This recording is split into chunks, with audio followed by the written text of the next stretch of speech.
సాధారణంగా బ్రాహ్మణులలో తెలుగుదేశం పార్టీ పట్ల ఒక వ్యతిరేకత ఎందుకుంటుందంటే, ఒకప్పుడు కర్ణంల వ్యవస్థ రద్దు లాంటివి చేయటం, ఆలయాల్లో మిరాసి వ్యవస్థ రద్దు లాంటివి చేయటం, వీటితో పాటు వాళ్ళని చులకనగా చూస్తారు అన్నటువంటి ఒక భావం ఉంది.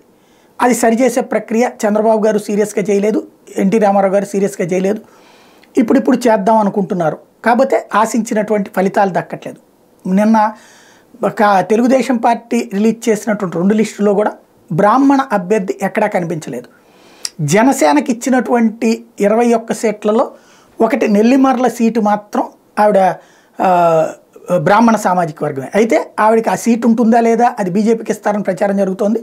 అదేంటనేది తెలియదు. వాళ్ళకి ఇస్తే కనుక ఆ కూటమి తరపున ఒక బ్రాహ్మణ అభ్యర్థి అయినట్టు తెలుగుదేశం పార్టీ తరపున లేనట్టు అవుతుంది. కాకపోతే కూటమి లెక్కన ఒకటి వెళ్ళినట్టు ఉంటుంది.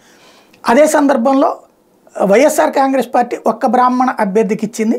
ఏదైతే వాస్తవంగా రెడ్లు కొట్లాడి, అంటే రెడ్డి సామాజిక వర్గం చాలా గట్టి ప్రెషర్ చేశారు బాపట్లలో బ్రాహ్మణుల సంఖ్య తక్కువే, కానీ అక్కడ బ్రాహ్మణ అభ్యర్థి అయినటువంటి కోన కుటుంబానికి ఉన్నటువంటి ఆదరణ కారణంగా ఆయన్ని కాదనకుండా కంటిన్యూ చేసుకొచ్చారు. అక్కడ రెడ్డి సామాజిక వర్గాన్ని 40-50 వేలు ఓట్లు ఉన్నాయి కాబట్టి ఎట్టి పరిస్థితుల్లో ఈసారి మార్చాల్సిందేనని పట్టుబట్టారు.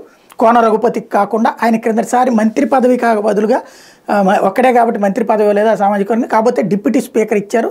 కోన రఘుపతిని కాకుండా రెడ్లకు కావాలని చాలా పట్టుబట్టినా సరే జగన్ అదే విధంగా పట్టుబట్టి, ఎందుకంటే అక్కడ సర్వేలు చేయించినా కూడా కోన రఘుపతికే మంచి పేరుంది పబ్లిక్లో కూడా. ఆయన నాన్ కరప్టెడ్, ఎక్కువగా సర్వీస్ వైపుకి వెళ్ళాడు పబ్లిక్కి.